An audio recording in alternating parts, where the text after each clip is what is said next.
It's reflective of a need to find water kind of wherever you can.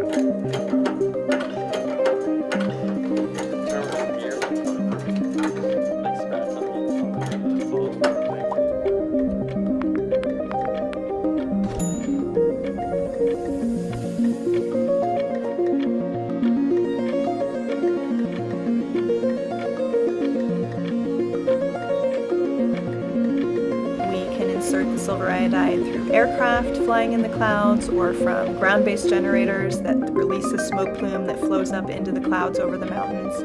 And once the silver iodide gets into the cloud, it forms ice,